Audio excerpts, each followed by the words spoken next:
Hey everyone, Frost here, and this is Let's Play Sin and Punishment Star Successor. This is a rail shooter developed by Treasure Studios, who you might know from games like Gradius 5, Mischief Makers, Radiant Silvergun, Ikaruga, Alien Soldier, basically a big pile of good games, and this is another one to add to that pile.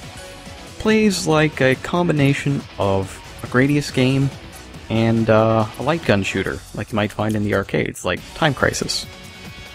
I'm going to go ahead and play on normal because I'm not interested in being sheltered or punished. And we'll pick Isa. Talk more about his manual aiming system later. For now, though, the game's going to thrust us right into the action. After the loading screen, of course. Thrusters prime. 30 seconds to atmospheric breach.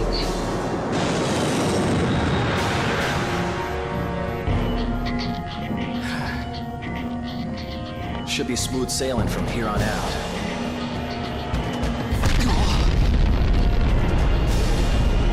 You thought we'd just let you leave? Hand over the girl. Damn it!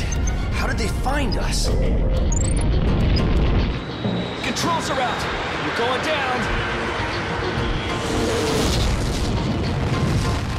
Honestly, I like that the game has a cold open. To learn the story behind what the hell is happening here, you actually have to read the manual. But all of that doesn't really matter. Isa! Isa! Isa? Isa!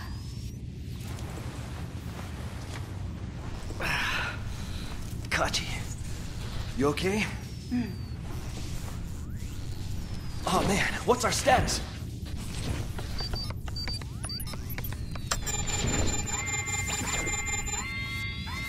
The ship's totaled. It won't be long until the reactor explodes. And the security locks are online. We've got company. Okay, here's the plan. We need to get out of here now. If we take out those intruders, the security doors will unlock.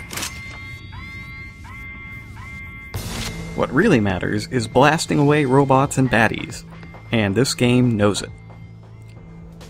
So you do aim by pointing the Wiimote at the screen. Actually, this game can be played with the Wii Zapper, kind of like you are in an arcade. And the aiming works really well, actually. It's maybe a little bit too sensitive, though, which makes it more difficult to hit things without using the lock-on.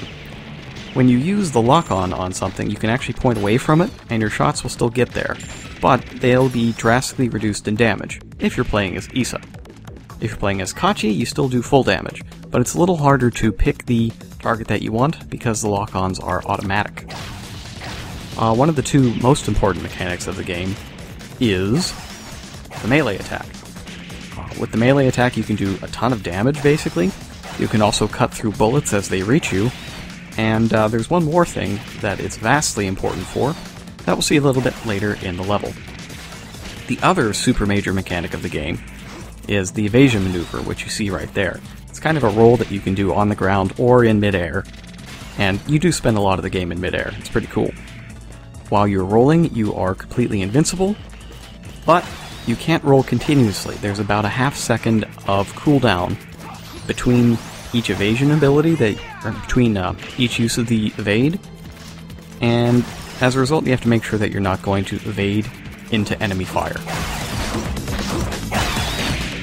In addition to regular shots, lock-on shots, and melee attacks, you also have a charge shot, and that differs between each character. Isa's is fast and extremely powerful, but it can't be used along with lock-on, and it only hits one thing, but in the vicinity of that one thing, there's a lot of devastation cost. In the case of Kachi, she can lock on to up to 8 targets, but it takes a lot longer to charge and cool down, and the damage is spread out. Like many arcade-style games, having a high score is a very important thing.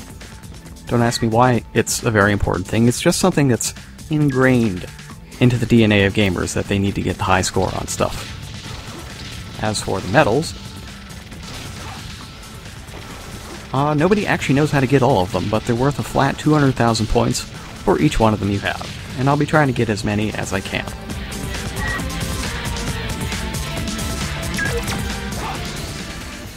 Alright, so most of the game is going to be spent hovering around.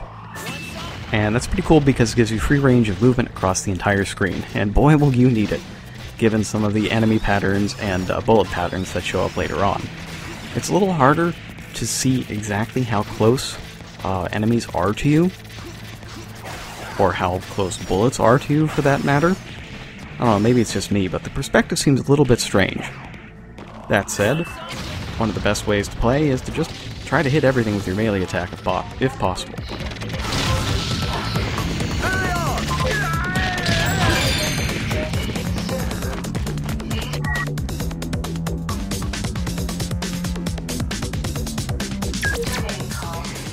So this next section of the stage is designed to help you demonstrate exactly what that box just told us.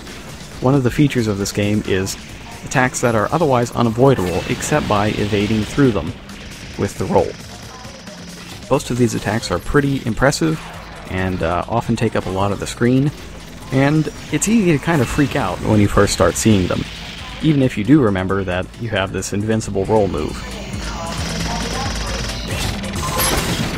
The final challenge lets us mix the jump into the equation. You can only jump while you're on the ground, which makes it not useful for a lot of the game, but it's fast, and even though it has no invincibility frames associated with it, you can still attack while you're jumping, which you can't do while you're evading. This is where the game wants you to start using the charge shot, but I'm not going to, because there's something after these boxes that is much more worthy. That being all of those robots. As you can see, placing the charge shot in the center allowed me to take out all 3 robots at once. And the final new thing to learn is probably the most important mechanic in the game after evasion, and that is deflecting projectiles. You would be shocked at the things that you can deflect back at enemies. From rockets, to rocks, to bubbles spit by crabs. Just about anything can be turned into an explosive device and deflected back at your enemies. You don't have to lock onto things in order to deflect them back at an enemy, but if you do lock on beforehand, the deflected projectile will home in on whatever you've locked onto, and it won't be reduced in damage, unlike your regular shots.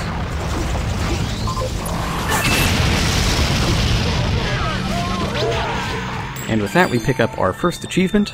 I have no idea what that's for, but I would guess for 150 enemies down. But, of course, we can't get out of the level without a boss fight. Or in the case of some stages in this game, 7 boss fights. This one's fairly easy, though, and it also allows us to pick up another easy achievement.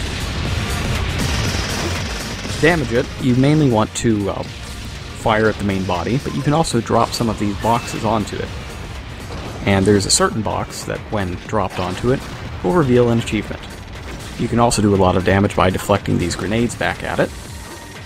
And the main thing to avoid is the stomping of its legs. Oh, there's the achievement. Whenever you're stepping under them, make sure to use the roll so that you don't accidentally get yourself squished. It's not an auto kill, but you don't really want to die at all, because every death is a game over. For some reason, the boss just falls down between stages and lets you get in a lot of quick damage with the melee strike. The rest of his attack patterns are in the air. They will fire those electro grenades, which leave a bit of damage zone in the air, along with these fireworks, that give you just a little taste of things to come, and he finishes up with a bunch of double rocket attacks, which can be deflected back into it, destroying it easily. And with the boss defeated, stage 0 is completed. You get a bonus for how quickly you beat the boss, how much life you have left. Those are both multiplied by your multiplier, and you just get the flat points for the special bonuses, which are the achievements. Hurry, the ship's gonna blow!